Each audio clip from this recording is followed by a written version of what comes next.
नमस्कार दोस्तों, मैं नीरज आप सभी का एक बार आपके अपने राहुल नर्सिंग एकेडमी चैनल पर स्वागत करता हूं। दोस्तों, आज का वीडियो बहुत अमेजिंग होने वाला है सभी नर्सिंग साथियों के लिए, और जो एम्स एस्पायरेंट्स से स्पेशली उनके लिए स्पेशली ये वीडियो बहुत स्पेशल होने वाला है। तो वीडियो में एंड तक बने रहिए। आज एक मॉक टेस्ट सीरीज है और ऐसी मॉक टेस्ट सीरीज हम समय समय पर आपके लिए लेकर आते रहेंगे। तो अगर आप हमारे चैनल पर नए हो तो चैनल को सब्सक्राइब कर लो, तो पास में लगे घंटे को भी दबा लो ताकि कोई नया नोटिफिकेशन मिस ना कर पाओ। तो शुरू से एंड तक वीडियो में बने रहे। चलिए शुरू करते हैं first question mock test series का।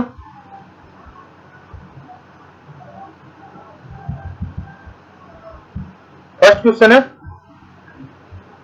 ए neonate with scaphoid abdomen with respiratory distress has option A congenital pyloric stenosis, option B volvulus, option C congenital diaphragmatic hernia, option D coronal atresia.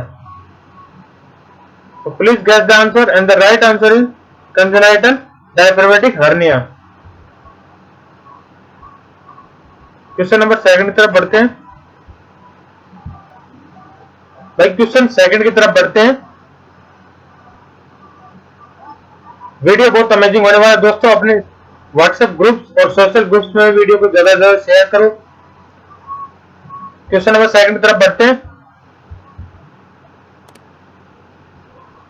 Question है, the conjugated hyperbilirubinemia in infancy seen in which of the following? Option A choledochal cyst, option B extrahepatic biliary atresia, option C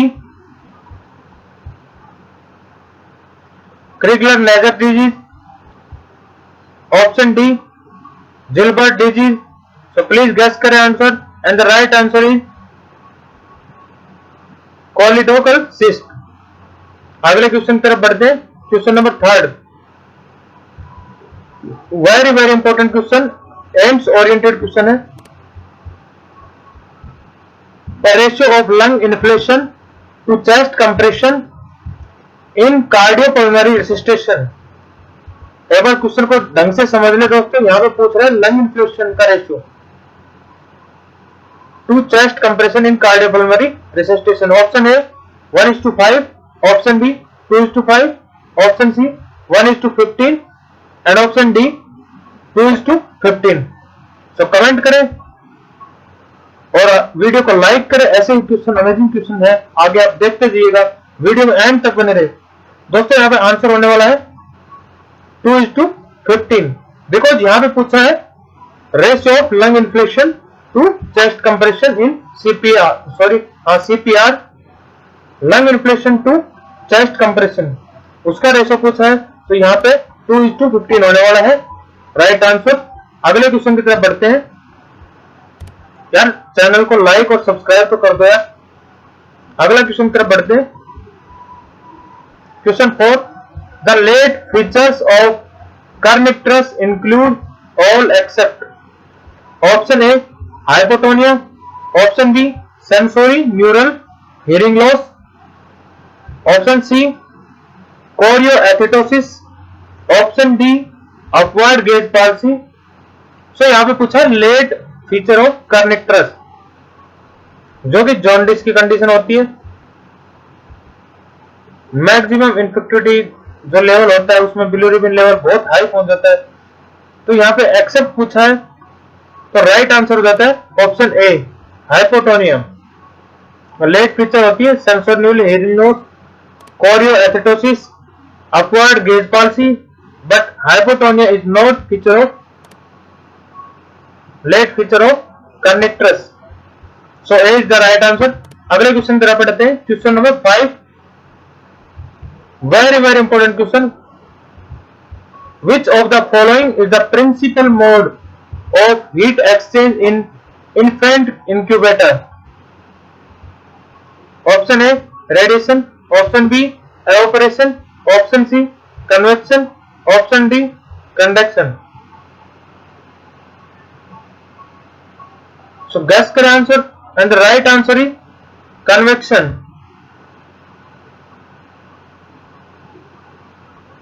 C is the right answer. यहाँ पे पूछा है infant incubator का।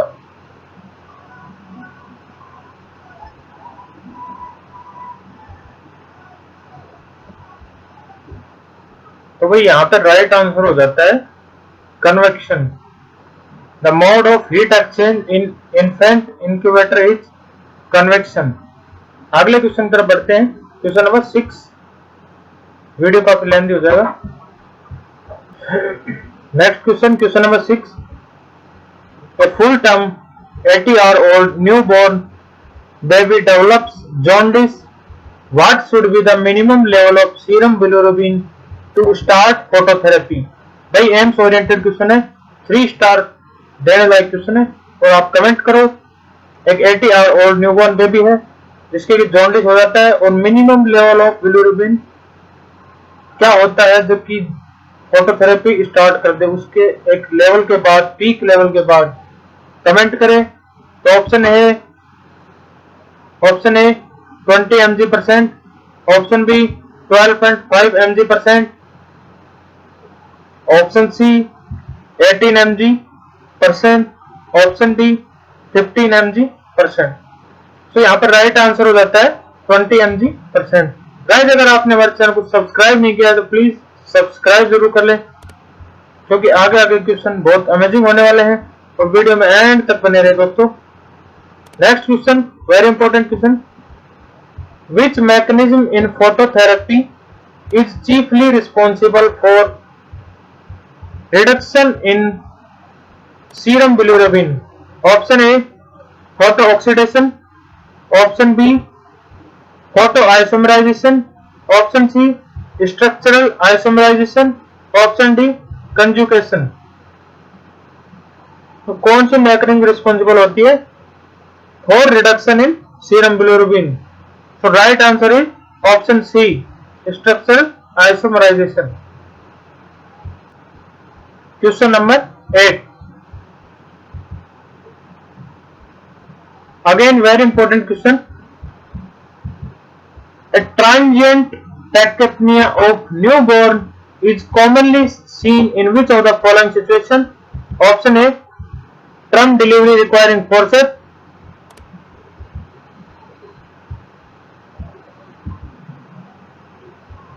Option B, term requiring vontage. So option B, term requiring ventouse. Option C, elective caesarean section, option D normal vaginal delivery. तो please guess करें answer. यहां पे question था transient tachypnea of a newborn is commonly seen which of the following situation? तो right answer हो जाएगा elective caesarean section. Remember रखें, exam point of view से इंपॉर्टेंट है। अगले क्वेश्चन तरफ बढ़ते हैं, question number 9।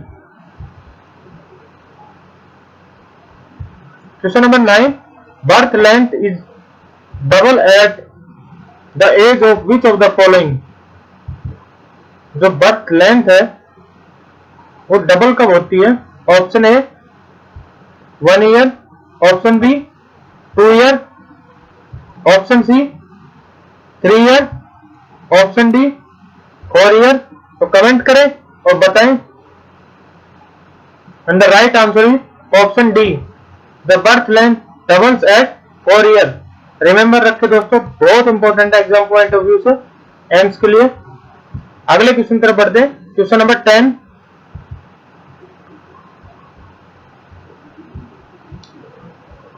The calorie supplementation required for a severely malnourished child per kg body weight is? Option A 100 calorie पर केजी, ऑप्शन बी 125 कैलोरी पर KG, option C 150 calorie पर KG, option D 175 calorie पर KG. तो यहाँ पर right answer हो जाएगा option D. जो माल नरिश चिल्ड्रन के लिए जो डेली कैलोरी रिक्वायरमेंट, वो एक्स्ट्रा कैलोरी रिक्वायरमेंट होती है 175 कैलोरी पर केजी। अगले क्वेश्चन तरफ बढ़ते हैं, question number 11। Again very important question दोस्तों, और कमेंट करके बताओ जल्दी जल्दी, और चैनल को सब्सक्राइब भी जरूर कर दो। Which of the following is earliest sign of rickets? Rickets का अर्लीस्ट साइन कौन सा होता है इनमें से? Option A craniotabes, option B Harrison groove, option C rachitic rosary, option D pigeon breast. So comment करें। ये क्वेश्चन आरआरबी में भी आया हुआ है, 2019 आरआरबी पैरामेडिकल एग्जाम में आया था ये क्वेश्चन। कमेंट करें answer. The right answer is option A, the earliest sign of rickets is craniotabes. अगले क्वेश्चन की तरफ बढ़ते हैं दोस्तों, क्वेश्चन नंबर 12।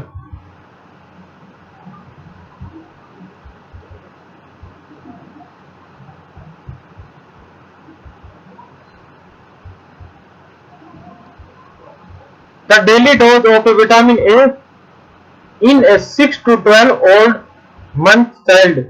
यहां पे पूछा है, इंपॉर्टेंट क्वेश्चन है एम्स के हिसाब से, एम्स ओरिएंटेड क्वेश्चन है।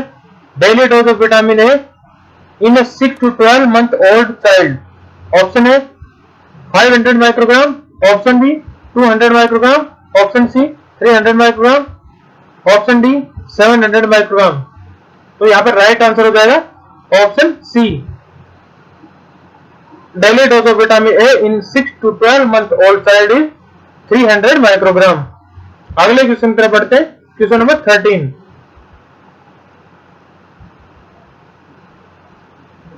Again very nice question. Which of the following statement is accurate regarding fundal height measurement?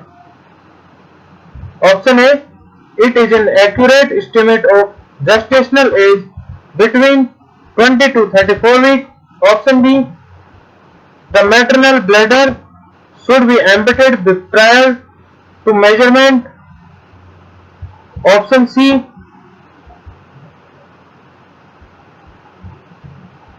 maternal obesity distort measurement accuracy.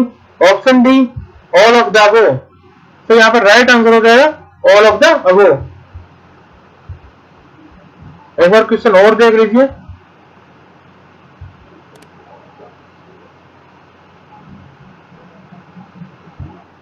Next question. Guys इस वीडियो में आपके सभी नर्सिंग ऑफिसर एग्जाम में जो भी सभी पोर्शन आते हैं वो क्लियर होने वाले हैं, तो वीडियो को एस्केप ना करें, वीडियो में लास्ट तक बने रहें और आप देखेंगे अमेजिंग क्वेश्चंस। तो क्वेश्चन नंबर 14 देखते हैं। Which of the following is maternal factor is most commonly associated with first trimester pregnancy loss? Option A, maternal age, option B, incompetent cervix, option C, intrauterine infection, option D, hyperemesis gravidum। तो यहाँ पे बात कर रहा है कि first trimester pregnancy loss वो कौन से मैटरनल फैक्टर का एसोसिएशन होता है? प्लीज गैस करें एंड कमेंट करें, और आपने चैनल को सब्सक्राइब नहीं किया तो प्लीज सब्सक्राइब जरूर कर दें। तो यहाँ पर राइट आंसर हो जाएगा maternal age. Maternal age is a factor which is associated with first trimester pregnancy loss. अगले क्वेश्चन तरफ बढ़ते हैं, question number 15। Very nice question. Which of the following is least likely? AIIMS oriented question है guys, 5 star दें तो भी कम है। Which of the following is least likely to increase the risk for ectopic pregnancy? Question को समझने की कोशिश करें। ऑप्शन ए, prior pelvic infection, option B, prior ectopic pregnancy, option C, prior hydatidiform mole, option D, current assisted reproductive technology use. Guys assess करें answer और comment करें, and the right answer is option C, ectopic pregnancy में least likely to increase risk factor होता है prior hydatidiform mole. Next question तरफ बढ़ते, question number 16। Question number 16 है, the umbilical arteries become Which of the following structure? Option A, ligamentum teres. Option B, ligamentum venosum. Option C, uterine ligaments. And option D, umbilical ligaments. So right answer is option D. The uterine ligaments, the uterine artery become umbilical ligaments.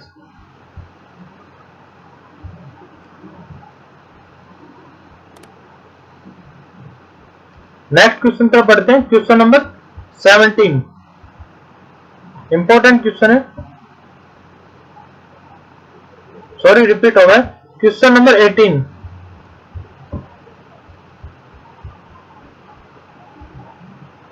which of the following is true about non-stress test NST? Option A, it is a test of utero-placental function. Option B, it's reactive if 2 or more acceleration occur within 10 minutes of beginning of test. Option C, it requires 60 minutes or more of monitoring to accommodate fetal sleep. Option D, it predicts fetal compromise if there are insufficient fetal accelerations. तो gas करें, and the right answer is it is a reactive if 2 or more acceleration occur within 10 minutes of beginning of test. So B is the right answer. अगले question की तरफ बढ़ते हैं। Question number 19, very very important question from exam point of view.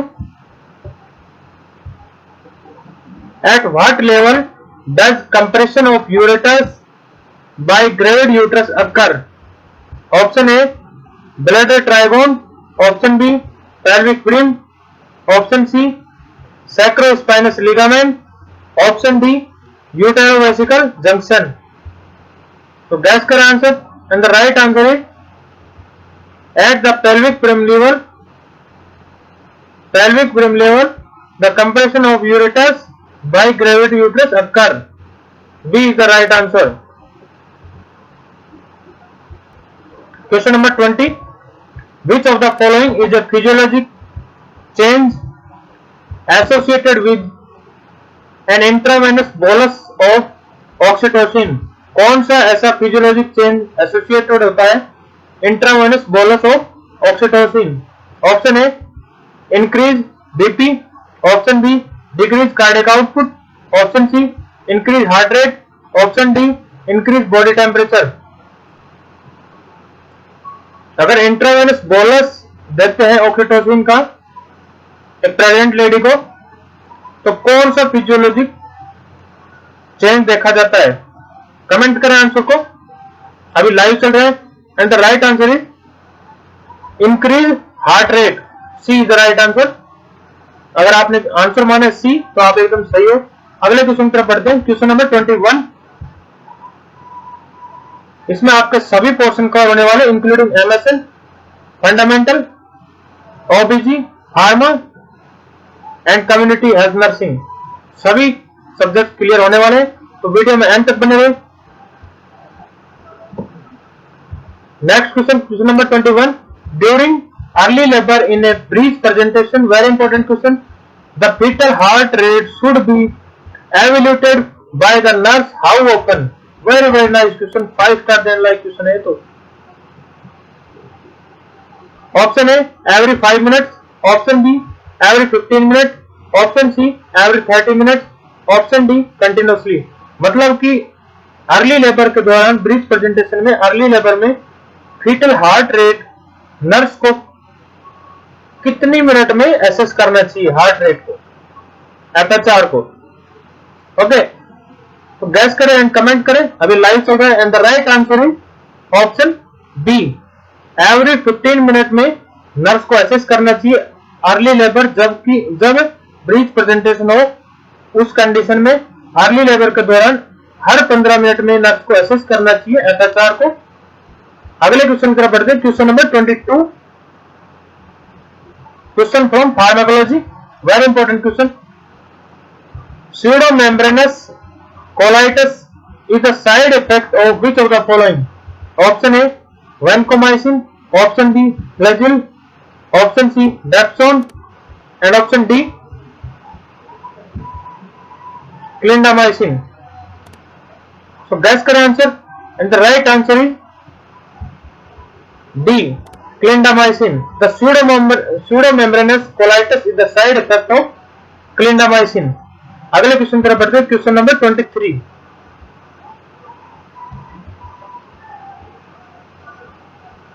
थोड़ा question lengthy है, समझने की कोशिश करते हैं. Martha, the older woman, was now immobilized and brought to the emergency room. The X-ray shows a fractured femur and pelvis. The ER nurse would carefully monitor Martha for which of the following sign symptom. मतलब कि question पूछा है, Martha एक old women है जो कि immobilise है. X ray show fracture femur, और एक्सरे में देखा जाता है कि फ्रैक्चर फीमर है एंड पेल्विस बोथ. तो नर्स को कौन से साइन सिम्टम को मॉनिटर करना चाहिए? चलिए देखते हैं ऑप्शंस को. Option A, tachycardia and hypotension. Tachycardia and hypotension. Option B, fever and bradycardia. Option C, bradycardia and hypotension. Option D, fever and hypotension. तो भाई ये फ्रैक्चर फीमर और फ्रैक्चर पेल्विस का केस है, तो नर्स को कौन से मॉनिटर करना चाहिए वो आपको बताना है. एसेस करें, and the right answer is option A, tachycardia and hypotension should be monitored when fracture femur and fracture pelvis is seen in a client. Next question, very nice question. The nurse performs a Montex test. The nurse knows Montex test is also known as option A, PPD test. Option B, PDP test. Option C, PDT test. Option D, DPP test. तो nurse perform करती है Montex test. तो Montex test का other name पूछा है, comment करके बताओ. And the right answer is PPD. तो PPD का फुल फॉर्म क्या होता है वो कमेंट करो और बताओ, फिर मैं आपको बताता हूं 2 सेकंड में. PPD का फुल फॉर्म होता है प्यूरिफाइड प्रोटीन डेरिवेटिव. ओके, अगले क्वेश्चन की तरफ बढ़ते हैं. Question number 25. Very nice question. Alfred is now a new TB patient with an active disease. Which of the following which is his category according to DOH? भाई एक Alfred नाम का patient है जो कि एक्टिव डिजीज है, कौन सी category में आएगा? एक्टिव केस है तो option A, category first. Option B, category second. Option C, category third. Option D, category fourth. So यहां पर राइट आंसर हो जाता है ऑप्शन फर्स्ट. एक्टिव केस है, एक्टिव डिजीज है, तो कैटेगरी 1 में आता है, और अगर एक्टिव नहीं है तो सेकंड में आता है, और अगर स्पुटम कल्चर रिपोर्ट नेगेटिव आती है तो कैटेगरी थर्ड में आता है. रिमेंबर रखो, एम्स में आजकल ऐसे ही क्वेश्चन पूछे जाएंगे. अगले क्वेश्चन तरफ बढ़ते हैं. Question number 26.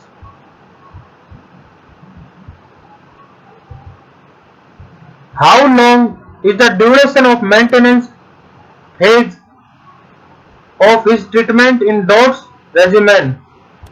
भाई एक लेडी है जो कि टीबी से इन्फेक्टेड है, तो मेंटेनेंस फेज का ड्यूरेशन पूछा है इसमें. Option A 2 month. Option B 3 month. Option C 4 month and option D 5 month. तो कमेंट करें, मैं आपको राइट आंसर अभी बता दूंगा 3 सेकंड के अंदर. गैस करें एंड कमेंट करें. And the right answer is option C. तो मेंटेनेंस फेज होता है 4 मंथ्स का. और अगर बात करें इंटेंसिव फेज की तो भाई 2 मंथ्स का होता है। ये चीज मैं आपको क्लियर बता रहा हूं, कोई चैनल ये बताता नहीं आपको। तो ऐसे ही अमेजिंग फैक्ट्स और ऐसे अमेजिंग क्वेश्चंस के लिए वीडियो में एंड तक बने रहे। क्वेश्चन नंबर 27 की तरफ बढ़ते भाई।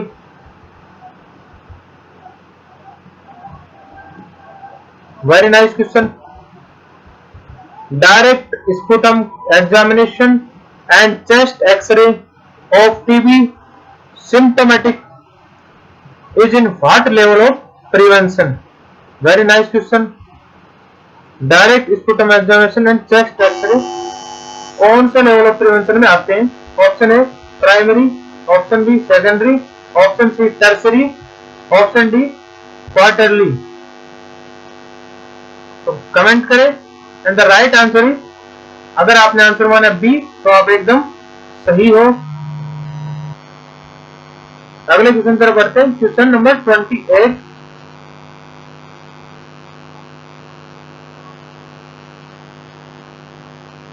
Very important question from MSN. The nurse should insert the colostomy tube for irrigation at approximately option A 1 to 2 inch, option B 3 to 4 inches, option C 6 to 8 inch, option D 12 to 18 inch. तो question में पूछा है nurse को कितने colostomy tube irrigate करते समय कितना insert करना चाहिए, कितना इंच? गैस करें और कमेंट करें and the right answer is, और अगर आपने आंसर माना है ऑप्शन बी को तो आप एकदम सही हो। अगले क्वेश्चन की तरफ बढ़ते हैं। Question number 29। वीडियो में एंड तक बने रहे, ऐसे ही अमेजिंग क्वेश्चन आने वाले हैं। Very nice question. 29 question. The maximum height of irrigation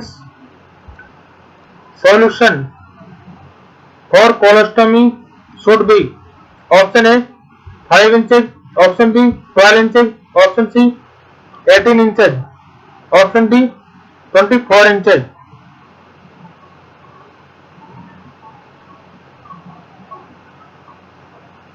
तो भाई इसमें कंफ्यूजन है क्वेश्चन में, शॉर्ट समझ का आंसर करें and the right answer is option B. भाई option B according to NCLEX option B right होने वाला है। और अगर मौजवी की माने तो मैक्सिमम हाइट होगी 18 inches.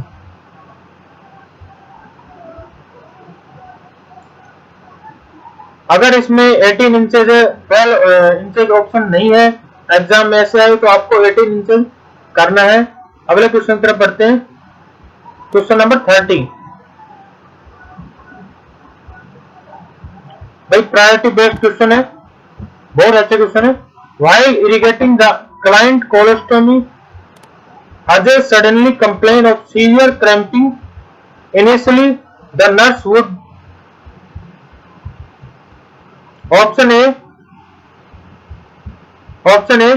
stop the irrigation by clamping the tube. Option B slow down the irrigation. Option C tell the client that cramping will subside and normal. Option D notify the physician. Irrigation कर रही है nurse और अगर cramping हो रहा है colostomy irrigation करते वक्त, तो नर्स को क्या करना चाहिए? सबसे पहले प्रायोरिटी नर्सिंग इंटरवेंशन क्या होगा? कमेंट करें। Option A is the right answer, stop the irrigation by clamping the tube. अगले क्वेश्चन तरफ बढ़ते हैं। Question number 31। Very nice question. What size of suction catheter would Kanika use for James, who is 6 feet 5 inches in height and weighing approximately 145 IBS? Option A FR5, option B FR10, option C FR12, option D FR18। तो भाई यहां पे suction catheter का number पूछा था, maximum number क्या होगा? तो एडल्ट्स में मैक्सिमम नंबर होता है 12 to 18। तो यहां पे राइट आंसर हो जाएगा option C.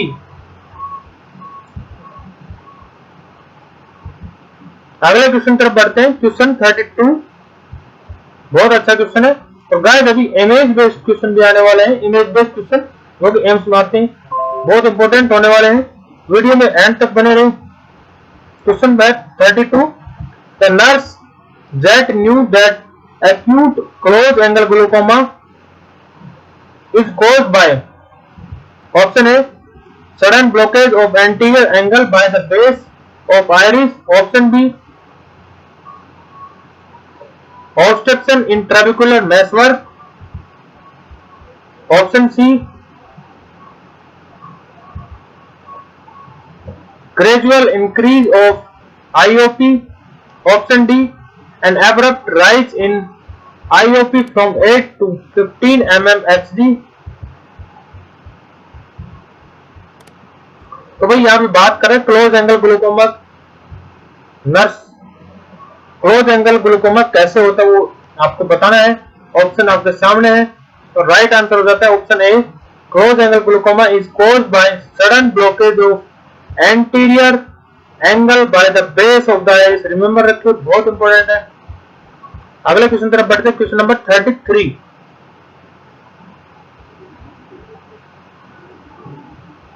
Very important question from Emerson again. The doctor orders pilocarpine.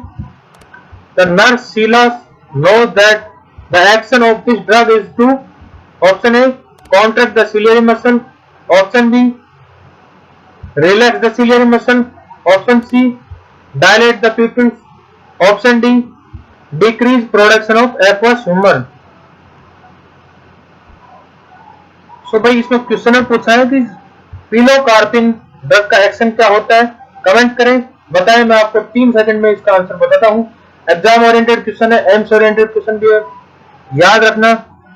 Pilocarpine का मेन एक्शन होता है, ऑप्शन ए राइट हो जाएगा, to contract the ciliary muscle, A is the right answer. अगले क्वेश्चन तरफ बढ़ते हैं, क्वेश्चन नंबर 34।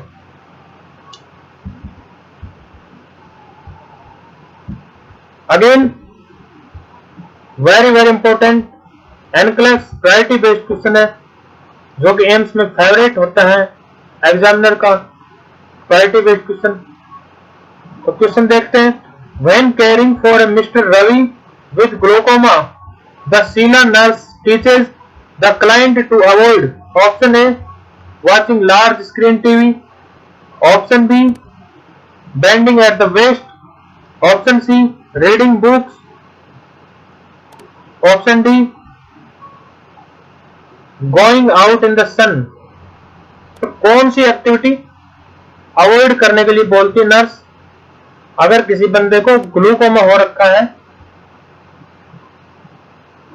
तो भाई राइट आंसर हो जाएगा यहाँ पे bending at the waist, because bending at waist causes increase in the IOP.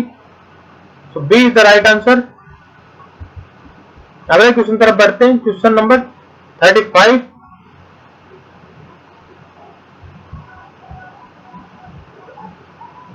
Which of the following is the most important discharge teaching for Mr. Rahul by the nurse? अच्छा question है। Option A emergency numbers, option B drug compliance, option C relaxation technique, option D dietary prescription. तो यहाँ पे पूछा है discharge के लिए कौन सा इंपॉर्टेंट नर्सिंग टीचिंग है, तो वो हो जाती है drug compliance. So B is the right answer. Next question, question number 36।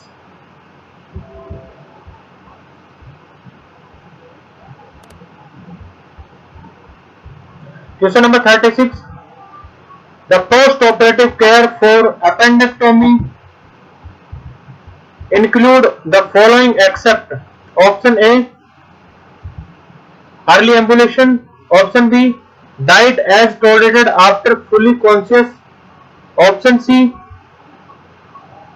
nasogastric tube connect to suction, option D, deep breathing and leg exercise. तो आंसर कमेंट करना आपको। एक बार क्वेश्चन और देख लो। यहाँ पे बात कर रहे हैं पोस्ट ऑपरेटिव केयर अपेंडेक्टोमी के बारे में। इंक्लूड फॉलोइंग एक्सेप्ट कुछ है तो अर्ली एम्बुलेशन करते हैं, diet as tolerated after fully conscious no ऐसा नहीं करते, option C nasogastric tube connect to suction yes अगर जरूरत पड़ी तो कर सकते हैं, option D deep breathing and leg exercise yes of course अगर लेग में क्रैम्पिंग हो रहा है तो कर सकते हैं, डीप ब्रीथिंग भी कर सकते हैं, करवा सकते हैं पेशेंट से अगर फिजिशियन ने ऑर्डर किया बिल्कुल। तो देख लेते हैं राइट आंसर क्या होने वाला है।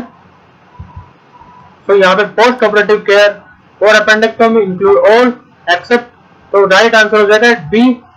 अब रेशनली भी बता देता हूं आपको, याद रखना diet as tolerated after fully conscious, भाई 24 to 48 आवर तक diet only liquid diet recommend की जाती है अपेंडेक्टोमी के बाद, अंटिल जब तक की रिफ्लेक्स लौट ना आए, पेरिस्टलिसिस रिफ्लेक्स नहीं आ जाए तब तक फुली टाइट नहीं देते। So B is the right answer. अगले क्वेश्चन तरफ बढ़ते हैं। Question number 37 very very important 5 star देने वाला क्वेश्चन है दोस्तों, वीडियो के एंड तक बने रहे, बहुत इंपॉर्टेंट रहने वाला ये क्वेश्चन। आप कहीं पे भी धोखा नहीं खा पाओगे कौन से भी एग्जाम में नर्सिंग की। क्वेश्चन है what do you call A stroke that manifest A bizarre behaviour. Psychiatry से क्वेश्चन, अच्छा क्वेश्चन है। ऑप्शन ए inorganic stroke, option B inorganic साइकोसिस, option C organic stroke, option D organic साइकोसिस। तो आप क्या कॉल करोगे अगर स्ट्रोक के साथ एक बिजार बिहेवियर हो, उसको कौन सा टाइप का स्ट्रोक बोलेंगे, कमेंट करके बताना है। तो राइट आंसर होने वाला है, अगर आपने डी आंसर माना तो आप एकदम सही हो। ऑर्गेनिक साइकोसिस is said when a stroke that manifests a bizarre behavior। अगले क्वेश्चन तरफ बढ़ते हैं। Question number 38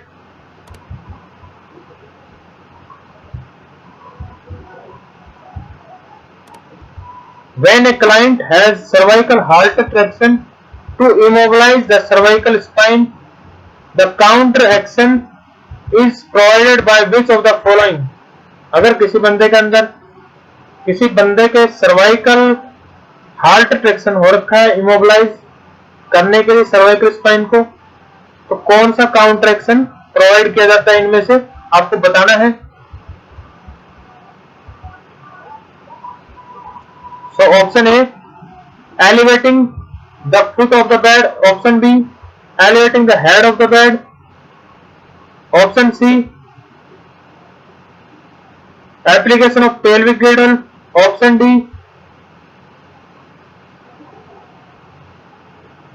lowering the head of the bed। Guess करें आंसर। यहां पे बात कर रहे हैं सर्वाइकल ट्रैक्शन होल्टर हो रखा है और काउंटर एक्शन किस चीज से मिलता है वो बताना है आपको। तो राइट आंसर हो जाएगा यहां पे elevating the head of the bed, जो कि सर्वाइकल ट्रैक्शन में इमोबिलाइज करने में हेल्प करता है।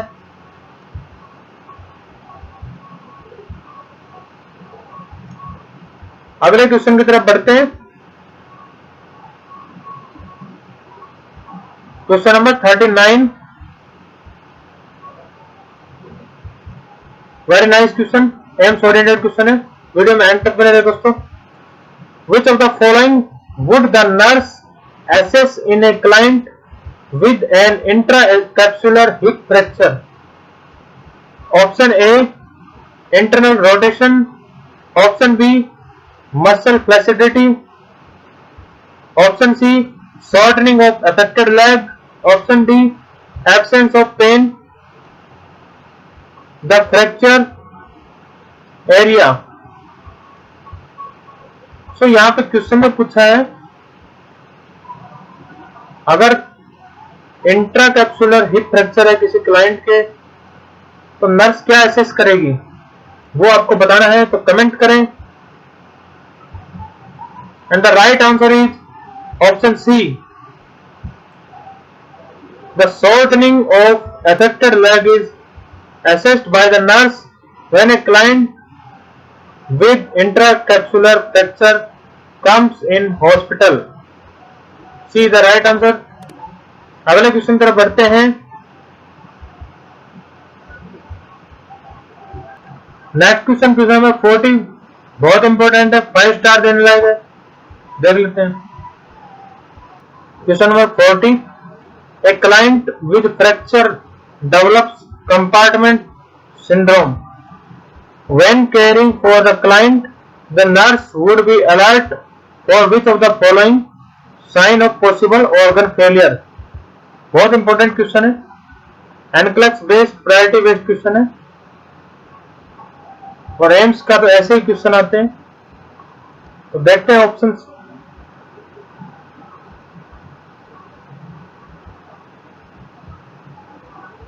Option A rales, option B jaundice, option C generalize oedema, option D dark scanty urine. एक बार क्वेश्चन दोबारा पढ़ते हैं।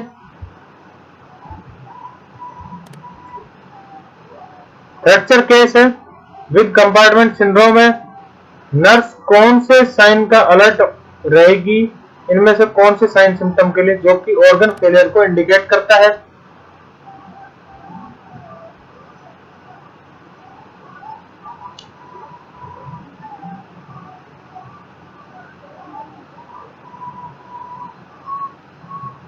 सो यहाँ पर राइट आंसर हो जाएगा generalise oedema. Option C the right answer. Next question की तरफ बढ़ते हैं। Very important question, image based question आ गए तो लास्ट तक बने रहे। Which membrane separates scala vestibuli and scala media? Option A this one, image को देखें। Option A basilar membrane, option B Reissner membrane, option C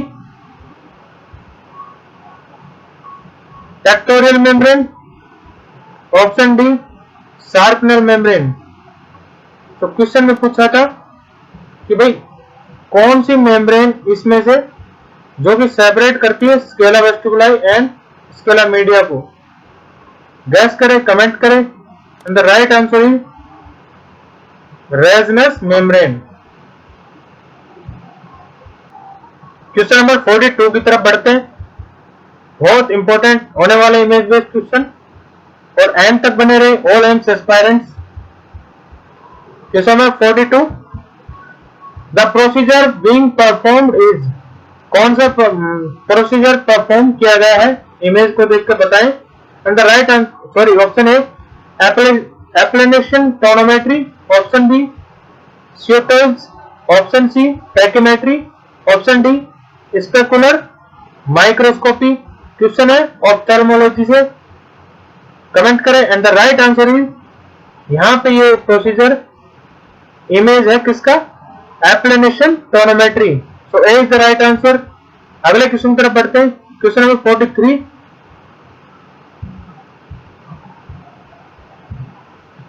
identify the splint shown in the image. यहां पे splint को बताना है आपको and comment करें। Option A Bohler Braun splint, option B Denis Browne splint, option C cock up splint, option D aeroplane splint. तो comment करें And the right answer is option A.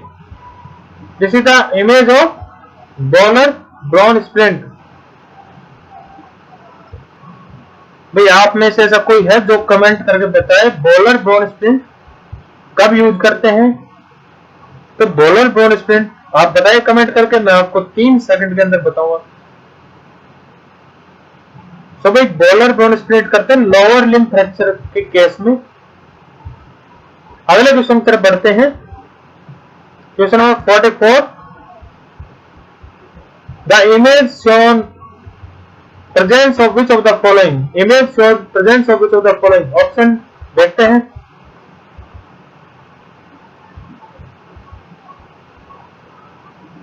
Option A non union, option B malunion, option C myositis ossificans, option D avascular necrosis. तो इस image को देख के बताना है आपको। And the right answer is non union. A is the right answer.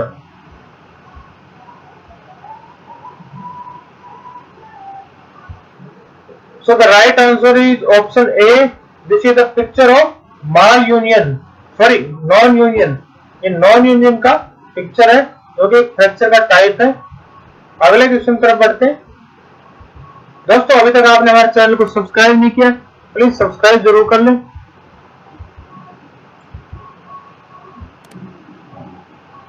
Next question image based है again. दोस्तों ऐसी मॉक टेस्ट सीरीज आपके लिए लेकर आते रहेंगे आप सभी के लिए। चैनल को सब्सक्राइब कर लीजिए और अपने ग्रुप्स में फैला दो दोस्तों। तो अगला क्वेश्चन को देखते हैं। Which of the following manoeuvre is in picture. Option A, option A McRoberts, option B would corkscrew, option C Zavanelli, option D जूलसेंस। तो मैनवर बताना आपको, कमेंट करें अगर आपको पता है। तो नहीं पता है तो भी कोई दिक्कत नहीं है, राव नर्सिंग अकेडमी है ना दोस्तों, आप सभी के डाउट क्लियर करने के लिए। तो यहाँ पर राइट आंसर होने वाला है option B would corkscrew maneuver है ये दोस्तों। कब यूज करते हैं इसके? This is use when in case of shoulder dystocia. Shoulder dystocia case में यूज करते हैं वुड कॉर्कस्क्रू मैनवर को। अगले क्वेश्चन की तरफ बढ़ते दोस्तों। Nice question from physiology portion. ECF forms what percentage of body wait. अच्छा क्वेश्चन है दोस्तों, फैला दो दोस्तों इस वीडियो को चारों तरफ हमारे नर्सिंग ग्रुप्स में, सोशल ग्रुप्स में।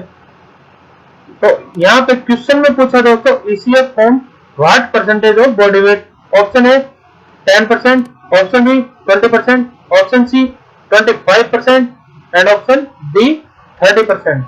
ECF फॉर्म करता है बॉडी वेट का कितने परसेंटेज फॉर्म करता है वो आपको कमेंट करके बताना है। और यहां पे राइट आंसर होने वाला दोस्तों C is the right answer. ECF forms 25% of body weight. Next question तरफ बढ़ते हैं।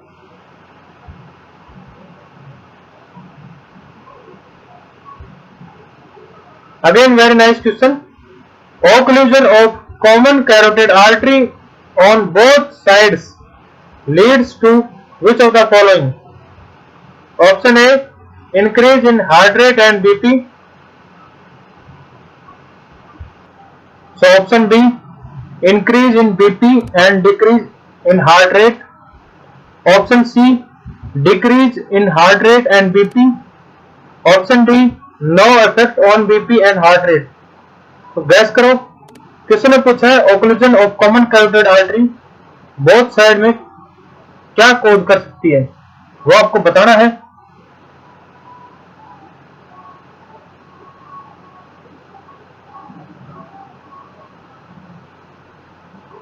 So occlusion of common carotid artery can cause increase in BP and decrease in heart rate. So B is the right answer.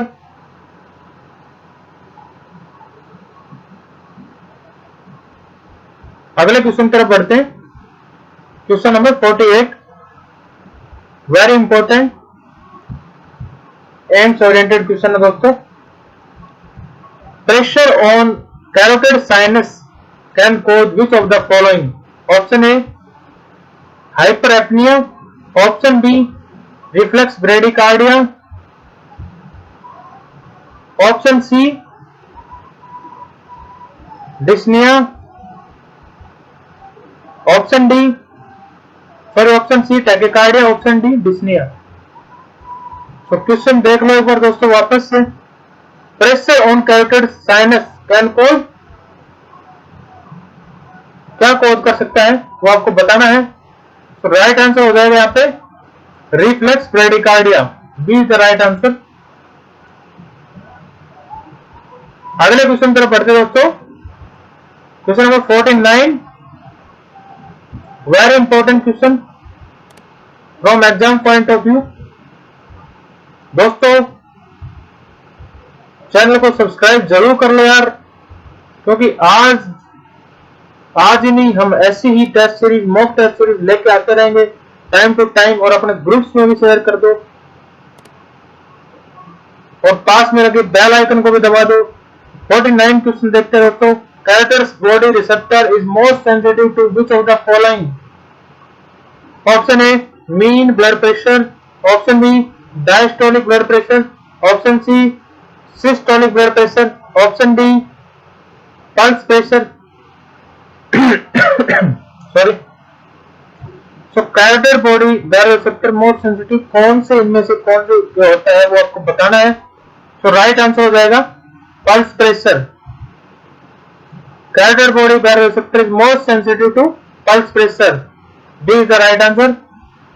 अगले question तरफ बढ़ते हैं। Again very nice question from physiology portion. The rate of brain blood supply is, option A 55 ml per 100 gram per minute, option B 400 ml per 100 gram per minute, option C 100 ml 100 gram per minute, option D 200 ml per 100 gram per minute। So guess करो, and the right answer is, दोस्तों याद रखे बहुत important है question, exam oriented भी है। Right answer हो जाएगा 5 ml पर 100 ग्राम पर मिनट। तो भाई नेक्स्ट क्वेश्चन तरफ बढ़ते हैं। Question number 51, very nice question from community health nursing. After vaccination against Japanese encephalitis immunity develops in, option A 30 days, option B 7 days। सो भाई क्वेश्चन में पूछा है after vaccination against Japanese encephalitis immunity develop कितने दिन में होती है? Comment करके बताओ। And the right answer is option A 30 days. अगले क्वेश्चन तरफ बढ़ते हैं। Question number 52, very nice and exam oriented question है, एम्स ओरिएंटेड क्वेश्चन है। The following rodent is the natural reservoir of plague? Option ए मस muscular, option B Tatera indica, option C rattus rattus, option D rattus norvegicus. तो very nice question and the answer हो जाएगा दोस्तों option B Tatera indica is the natural reservoir of plague. याद रखना, important exam point of view से। अगले question पर बढ़ते हैं। Again very nice question, the index used for estimating explosion of plague? Option A cheopis index, option B total flea index, option C burrow index, option D none. तो gas करें and comment करें, live चल रहा है। And the right answer is option A cheopis index, is used for estimating explosion of plague. अगले question की तरफ बढ़ते हैं। Question number 54।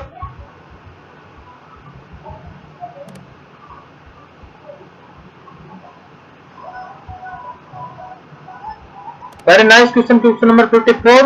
Trans-ovarian transmission is a feature of which of the following? Option A, scrub fever. Option B, epidemic typhus.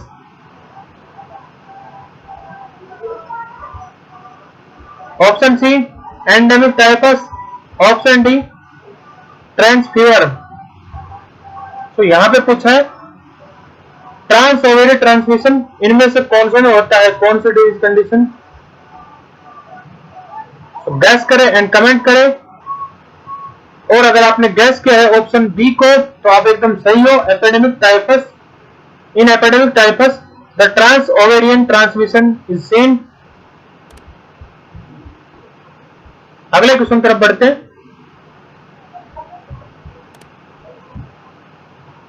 Question number 55, last question दोस्तों।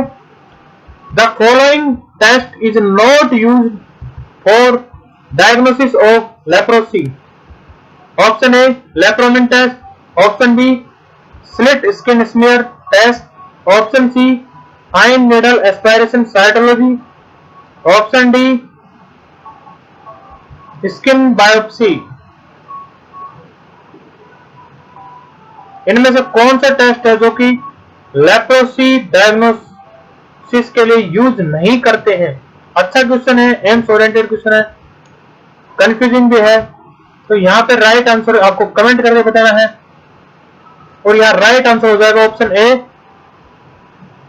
अब आप में से कई बोलेंगे भाई आप ऑप्शन ए कैसे हो सकता है, लेप्रोमिन टेस्ट तो करते हैं लेप्रोसी में।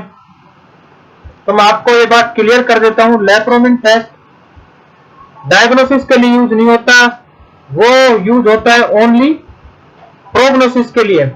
Lepromin test is use only for prognosis, that is why the right answer is lepromin test. तो दोस्तों थैंक्स फॉर वॉचिंग। अगर आपको वीडियो अच्छी लगी हो तो चैनल को सब्सक्राइब कर दो प्लीज और पास में लगी घंटे को भी दबा दो। मिलते हैं एक new amazing mock test series के साथ और फैला दो इस वीडियो को अपने सोशल ग्रुप्स में। मिलते हैं एक न्यू मॉक टेस्ट सीरीज के साथ, तब तक मस्त रहे, स्वस्थ रहे। जय हिंद, जय भारत।